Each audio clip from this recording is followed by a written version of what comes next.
Hey everybody, Greg here with Chronicles again for episode number 16, and we hope you guys are enjoying the channel. Please remember to subscribe and hit the notification button so that you'll know every time we post a new video. So here we are, episode 16. You know, what can we possibly be working with now? Back in 2018, I met some folks from Colorado that had debuted a new game camera.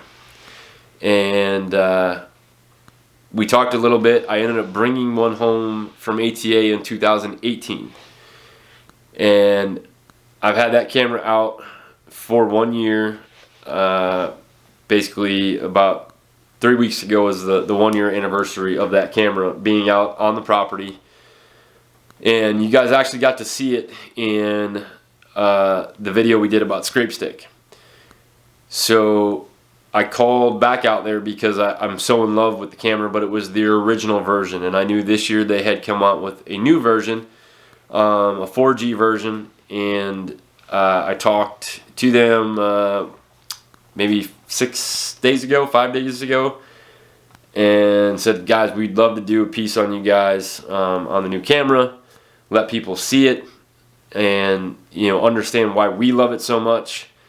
And the folks over at Bigfoot Cameras were gracious enough to send us one of their brand new 4G trail cameras. And I'm going to show you the box first. So here's your box. Who doesn't love a little squatch? But guys, these cameras have been phenomenal. I literally had our original out for over a year. Changed the batteries right after ATA. So it was just about a year old when I had to go out and put new batteries in it. And the quality of the pictures, the ease of getting pictures. So this is not, it's a wireless camera that sends you your trail cam pictures, but I do not have to put them or hook the camera up to my cell phone plan, which has always been, the biggest issue with any wireless trail camera out there is adding those payments to your cell phone plan, because obviously it's using data, it's another line, all this stuff. So there are so many companies out there, and granted, the picture quality from all those other cameras are great. Don't get me wrong about that. But I have never wanted to buy a camera that I then had to put and pay monthly on my cell phone plan. So the camera that we're going to show you today is the new Bigfoot camera, and this is 4G, so it is dual antennas, and I've never had a problem with connectivity on our original, which is single antenna. This is just stepping the game up, and again, a phenomenal product. So what's cool with what Bigfoot does is they took it to the next step. Instead of having to pay every month on my cell phone plan, they use what's called SIM Hero, and it's basically a SIM card just like it is in your cell phones, but it gives you the ability that when you get your camera, you'll get a thing to sign up, and it's actually right here, and you'll notice the little Bigfoot paper clip that's in the box, which is totally awesome. So in your box you get your tree strap, you get your antennas, you get a USB wire so you can hook it to different things, to whether play video or play pictures back.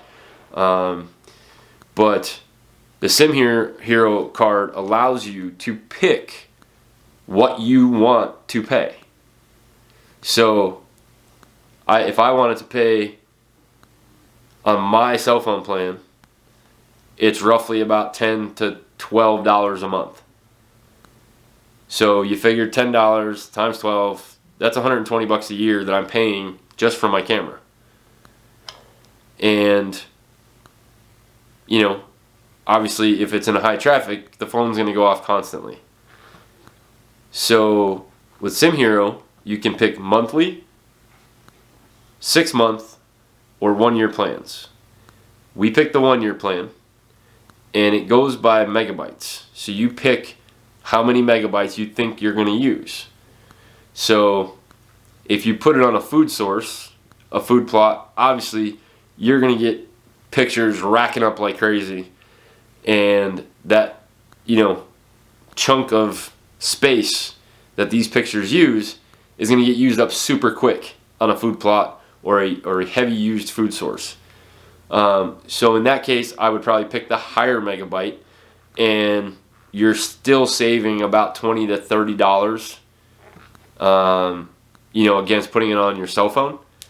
Now we pick one that this past year on the old camera, on the first camera, we got about 15,000 pictures throughout the year. And I just got a notification the other day that I was down to 20% space on my SimHero plan. So I went back in, I re-upped it, and it cost me 3/4 of the price, half the price of what I would pay on my cell phone plan for getting that many pictures. Now granted, we're not putting it on a food source, we're not putting it, we might move it for a little while into a higher traffic area just to kind of start getting some inventory of some deer. But most of this is set to where we want to hunt. We're trying to scout, digitally scout. I don't have to go back in all the time and look at this camera. It was actually funny. I made a post the other day on Facebook to another page that was asking who still has cameras to pull. And I'm not sure, why somebody would pull a camera unless you're not hunting that area anymore. But we do not pull a camera ever. Our cameras stay out year round. And when I made the comment, the person that owns that particular manufacturer, somebody that, is a fan of that manufacturer or uses their product, said, when your trophy room looks like so-and-so's trophy room, then I'll give you the edge on camera etiquette. And unfortunately, my trophies are different than everybody else's trophies. If I put food on my family's table, I have the best trophy on the planet. So antlers are super cool, but I can't eat them. And it's been said in the industry hundreds and hundreds of times, but it's no different. If I get a big buck, man, I'm super happy.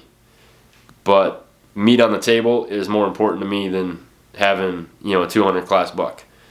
So don't pull your cameras is what I'm getting at. You can pattern deer very, very easily using digital scouting methods. One of the best podcasts that I love, he's a good friend of mine, is East Meets West. And Bo, man, he is a diehard. And does he hunt trophy deer? Of course, but he's also very humbled when he shoots a deer. Doesn't matter what class it is. That's the type of person Bo is, and that's the type of person I am. And he talks about digital scouting all of the time. He scouted for an elk from 3,000 miles away and shot it within feet of where he was digitally scouting on a map service. So, pulling your cameras at any time of the season is not a good move. So back to this camera. It does run on 12 AA batteries, so it is a little heavy on the battery side.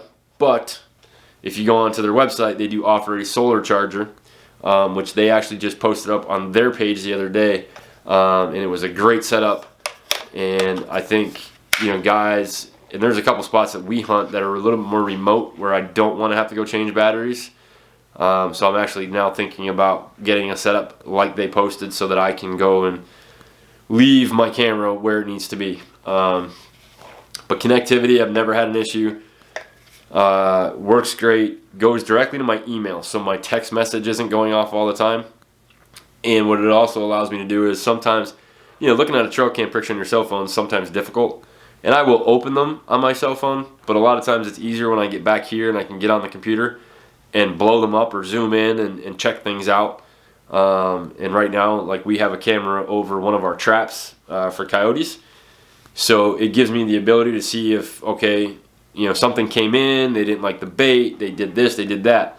So cameras don't always have to be for deer. It's nice when I can see a coyote comes into a set and I can literally watch him step over a trap, and I'm like, okay, I need to fix something here because he knows it's there, and that's why he's stepping over it. But security purposes, all kinds of things. These guys are awesome to deal with. They're based in Colorado, and a phenomenal company, phenomenal people that work there. I see them every year at ATA. I get to hang out with them after show, and we can have dinner and not always talk business. They're great people to hang out with. So by all means, check Bigfoot out. We're gonna get this camera ready to go here on the weekend, and once we start getting some pics, we'll start. I'll do another video, and we'll throw some of those trail cam pics in. But trigger speed is good, shutter speed is good, distance for motion is good.